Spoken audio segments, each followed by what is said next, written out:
Hai, Assalamualaikum. Okey, chapter 3, Corporate Social Responsibility. Pernah dengar tak CSR?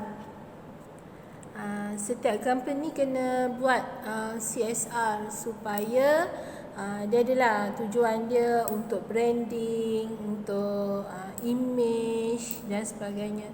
So CSR ni adalah satu program yang dibuat oleh syarikat, contohnya untuk buat community service, bagi bantuan dan sebagainya lah. Itu antara contoh program.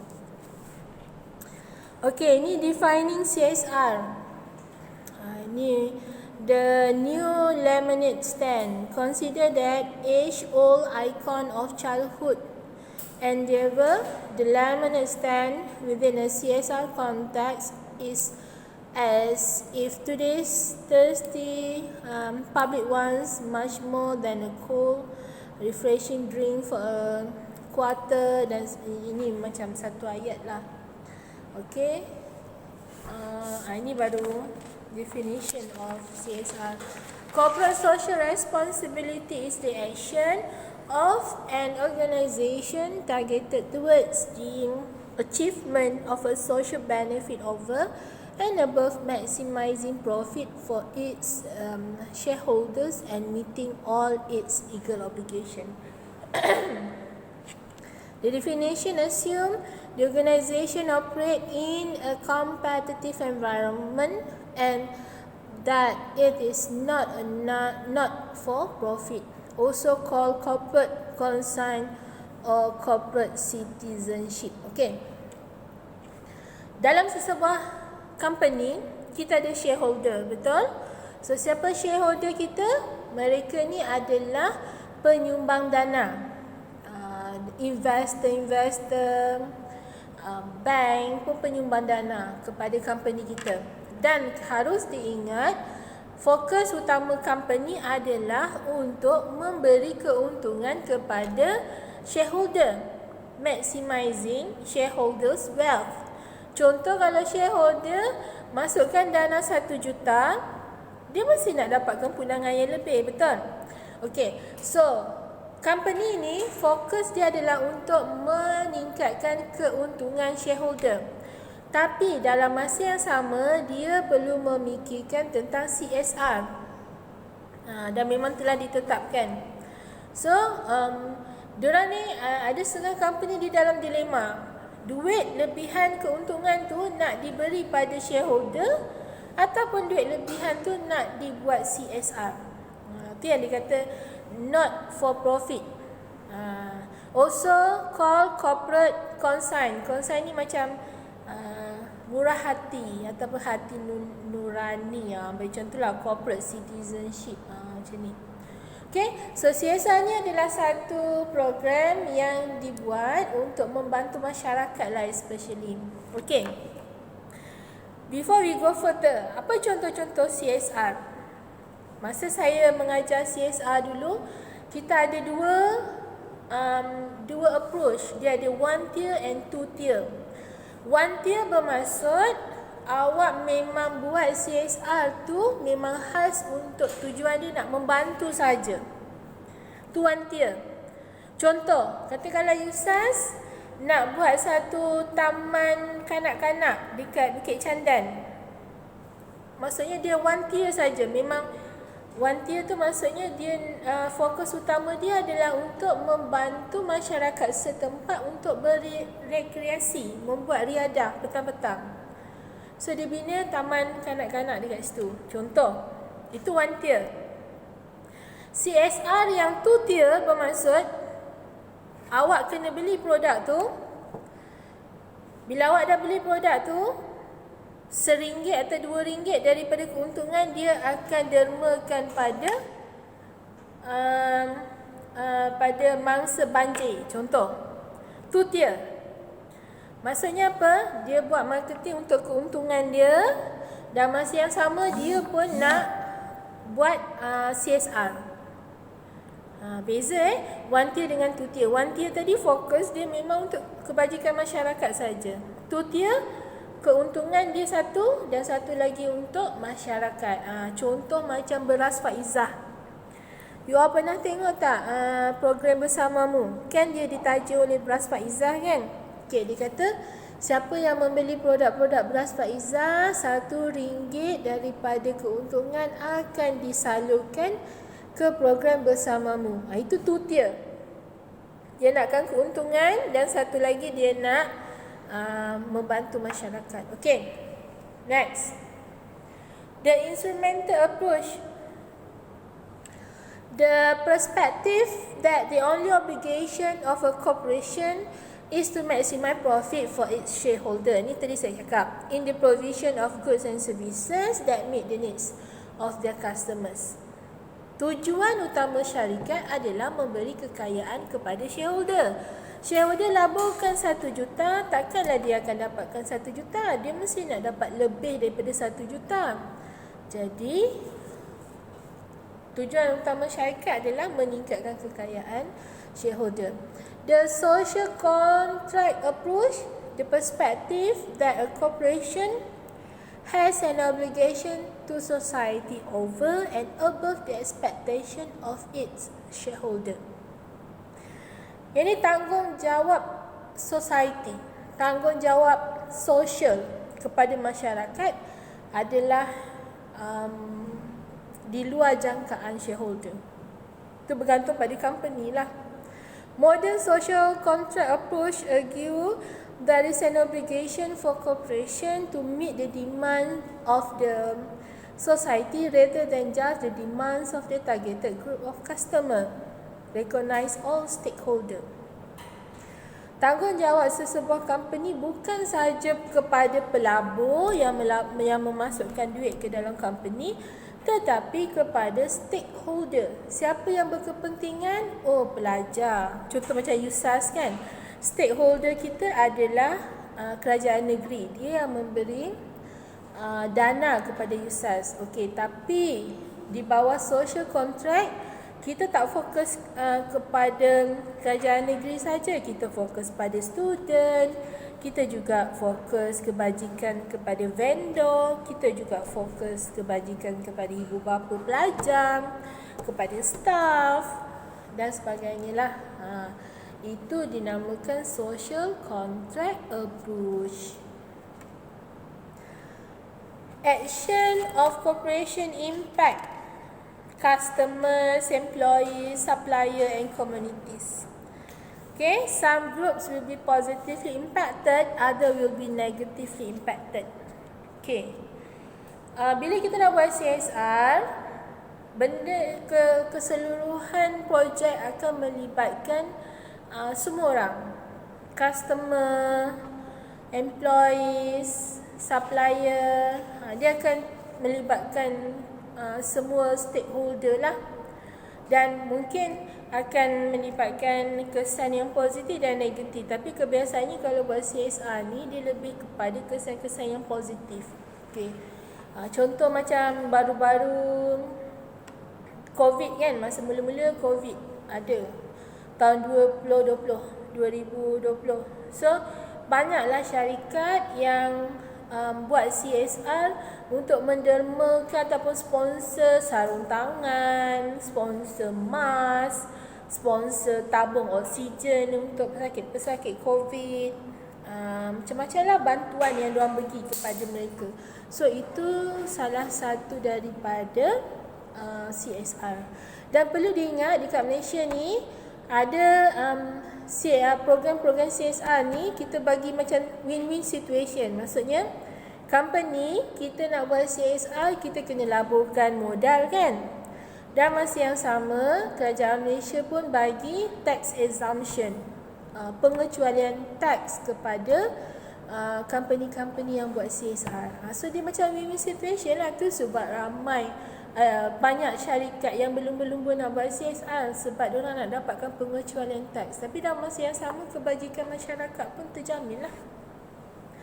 Recognizing the interrelationship of this group leads beyond the bottom line. Going beyond generating profit inevitably attract a lot of attention. Okay? kita fokus kepada group daripada bottom line. Lepas tu daripada situ orang akan kenal kita. Oh, siapa yang buat taman permainan ni? USAS. Oh, USAS tu kat mana? Kuala Kangsar. So daripada situ diorang start recognize USAS. Contohlah. Okay, next. Jadi dia indirectly dia jadi macam branding lah kepada USAS. Okay, nak buat CSR, driving forces dia perlu. Yang pertama adalah transparency. Business action will be known around the world. Transparency. Jangan ada hidden project, hidden information. So kena transparency. That's why contoh macam setengah company tu kita boleh Google dia punya annual report. So daripada annual report tu kita nampak apa CSR dia dah buat. Kenapa dia kata around the world? Maksudnya dekat seluruh negara. Masuk je Google, type je contoh Asia CSR, Google ada dah dalam tu. Ataupun annual report 2020 of Asia. Contoh lah. Mudah untuk diakses seluruh negara. Knowledge pun sama juga. Knowledge customer have access to more information and ability to act on that info. Katakanlah dia nak buat blood donation. Contoh blood donation pun salah satu CSR. Nak buat blood donation. So macam customer, contoh macam saya nak derma darah. So saya nak dapatkan information lah. Jadi dia kata untuk lebih information sila tengok dekat website sekian-sekian. So saya customer, saya search kat situ, waktu derma darah sekian-sekian, tempat di sekian-sekian. So senanglah untuk saya dapatkan maklumat. Yang ketiga, focus on sustainability of Earth's natural system. Sustainability maksudnya sustainable lah. Apa orang kata tu? Dia secara, maksudnya secara bukan secara terus, dia sustain. Dia tak adalah turun naik, kejap untung kejap rugi, tak ada. Fokus pada kalau dia nak untung, dia untung. Dia tak ada turun naik. Globalization, many different government involved with our global business action. Ini kita dapat menarik orang luar lah untuk join. Maksudnya untuk melabur kat negara kita. The failure of the public sector to address social problem. Ini pun salah satu masalah jugalah. The triple bottom line, yang ini antara 3 benda yang perlu diambil kira. Many companies are now considering a triple bottom line which include performance in 3 areas: financial, social, environmental. Financial ni dari segi kewangan. Nak buat sesuatu program, dia perlukan kewangan yang kukuh. Okay? Contoh macam kita, katakanlah company nak buat derma siswa. Katakanlah saya company ABC, saya nak bagi derma siswa kepada USAS, pelajar-pelajar daripada kategori anak yatim piatu di USAS. So katakanlah saya nak bagi bantuan dalam 10,000 beasiswa. So perlukan financial juga. Pastikan kewangan kukuh sebelum kita nak membuat sesuatu CSR. Yang kedua, social. Okay, tengok dari social dia, ada tak networking dia. Dan yang ketiga adalah environmental, persekitaran. Biasanya environmental ni we are focusing on past, politik, economic, social and technology. Okay, so ini contoh Coca-Cola punya motto. Kalau lihat kat situ kan, dia fokus kepada 3 benda ni tadi. Okay, awak boleh baca lah kat situ. Ethical CSR. Dari segi etik, organization pursue a clearly defined sense of social concern in managing their financial responsibilities to shareholder. their legal responsibilities to their local community and society as a whole, and their ethical responsibility to do the right thing for all their stakeholders. Nak buat CSR, jangan fokus pada satu benda saja. Contoh dia nak branding, so dia nak orang kenal dia, so dia buat event besar-besaran. Tapi dalam masa yang sama, dia lupa pada shareholder, dia lupa pada stakeholder dia, customer, supplier dan sebagainya. So itu tidak beretika lah. Jadi bila dia nak buat sesuatu CSR secara etikalnya, dia mesti mengambil kira keseluruhan. Maksudnya pelbagai pihak tu perlu mendapat manfaat yang sama. Altruistic CSR ni maksudnya dia tak mementingkan diri sendirilah. Kau tengok kat situ, dia give back to the company's local community. Apa yang dia dapat, dia akan beri balik. Contoh, katakanlah dia dapat keuntungan, so dia beri juga dalam bentuk yang setimpal lah. Contoh dia buat sesuatu program, contoh macam Milo kan. Milo bila orang support dia, dan masa yang sama kan dia bagi bantuan susu dekat sekolah-sekolah kan. Itu contoh lah, apa yang dia dapat, dia bagi balik. Dia bagi pada bantuan susu ataupun Colgate. Kita beli Colgate, dia dapat keuntungan, jadi dia nak buat CSR, dia pergilah kat sekolah-sekolah, ajarlah dia orang gosok gigi. Lepas tu orang bagilah percuma bros gigi dan juga ubat gigi. Itu CSR. Strategi CSR pula, philanthropic activities are targeted towards program that are generate the most positive publicity or goodwill for the organisation. Ini dia buat sesuatu yang strategik supaya orang akan recognize. Contoh macam Colgate tadi, orang tak nak pilih dah sebab orang dah nampak. Daripada kecil kan kita dah didedahkan dengan kalau ubat gigi Colgate. Jadi bila dah dewasa pun kita dah terbiasa dengan jenama Colgate. Cakap ubat gigi je Colgate. Orang tak cakap Safi, orang tak cakap Dali. Nampak tak, tu dia strategik CSR. Sebab apa? Dia nak dapatkan branding tu. Okay, next. Dah nak habis dah.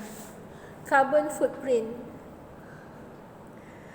Yang ni tak ada apa lah. Ini antara contoh. You all boleh dalam dalam slide tu boleh pergilah dekat YouTube tu, boleh tengok macam mana cara dia buat CSR. Okay, antara contoh yang saya ingat CSR sebelum ni, contoh macam kan kalau kita pergi Afrika kan kita didedahkan dengan keadaan sana yang kurang taburan hujan, kan kering kontang kan, dan diorang pun kekurangan makanan, kurang air. So apa yang diorang buat, ada satu company ni, dia membina satu pam air dekat Afrika. So bila dia buat pam air tu, ramailah yang dapat manfaat. So daripada situ diorang boleh buat tanaman, diorang pun dapat bekalan air yang bersih dan sebagainya. Okey, itu one tier. Tapi company ni dia mengamalkan two tier CSR. Macam mana dia dapat two tier? Okey, first tadi dia fokus pada community kan. Tapi bila pam air tu rosak, ataupun pam air tu rosak, so masyarakat kat situ kena panggil dia untuk maintenance. Bila panggil kena bayar lah. Daripada situ dah jadi two tier. Keuntungan satu dan satu lagi kebajikan pada masyarakat. Itu antara contoh. Ada banyak lagi contoh CSR. Okay, so sampai sini saja untuk chapter 3. Ada soalan boleh tanya, boleh PM saya, tak ada masalah. Okay, so itu saja. Assalamualaikum.